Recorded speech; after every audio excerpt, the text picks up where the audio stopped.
Badis, Gubernur Papua Lukas NMB ditetapkan oleh KPK sebagai tersangka atas kasus suap senilai 1 miliar rupiah. Terkait penyidikan yang masih berlangsung oleh KPK, pihak PPATK juga telah memblokir sejumlah rekening yang diduga berkaitan dengan kasus yang lagi ditangani oleh KPK ini. Katanya nih Badis, jumlah uang yang ada di rekening tersebut mencapai 61 miliar rupiah. Jumlah ini diduga hanya sebagian kecil dana yang tersisa karena sebagiannya sudah dilarikan ke luar negeri.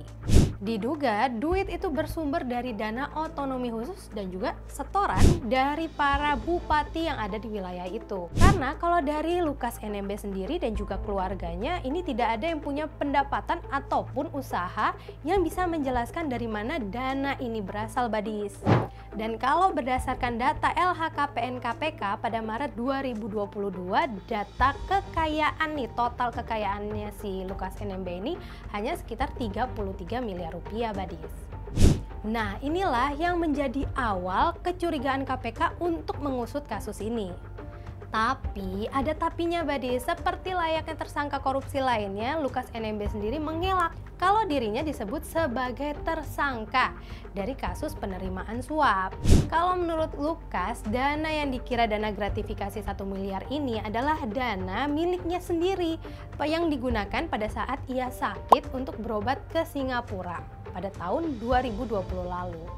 Penyidikan KPK sendiri sampai saat ini belum ada perkembangan Badis, karena seharusnya pada tanggal 12 September hari Senin kemarin Lukas diperiksa, namun sayangnya ia mangkir.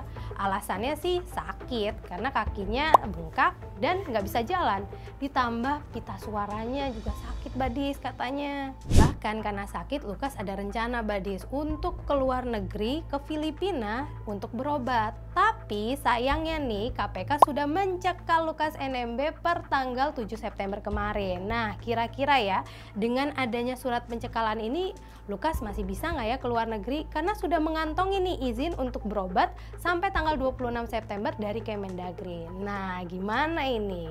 Kalau kita lihat ya Badis, kayaknya bulan September ini banyak loh beberapa pejabat yang ditangkap oleh KPK karena kasus korupsi dari Papua. Contohnya nih, KPK menetapkan Bupati Mimika Papua, Linus Omaleng sebagai tersangka dugaan korupsi pengadaan barang dan jasa terkait pendirian gereja King Mimael 32 pada 8 September kemarin Badis.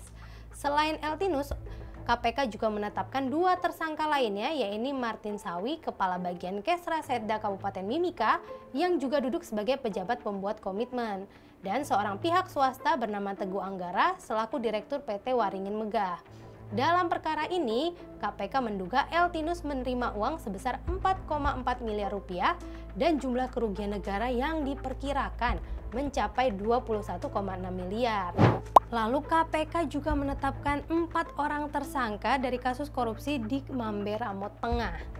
Keempat tersangka ini adalah Bupati Mamberamo Tengah, Riki Hampegawak, dan 3 direktur perusahaan swasta. Riki Hampegawak diduga menerima suap senilai 24,5 miliar rupiah dari ketiga tersangka lainnya. Dan hingga kini Badis, Riki ini masih buron karena saat penangkapannya ia kabur ke Papua Nugini.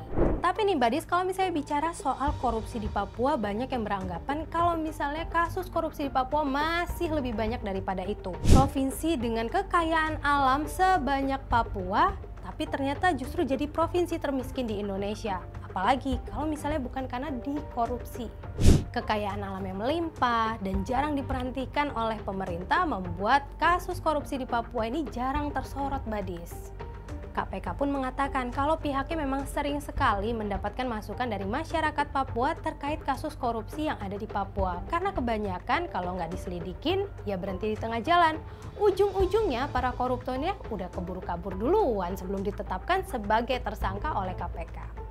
Ya, semoga kedepannya KPK lebih fokus nih untuk menangkap tersangka korupsi nggak cuma di Pulau Jawa aja, tapi juga di luar Pulau Jawa.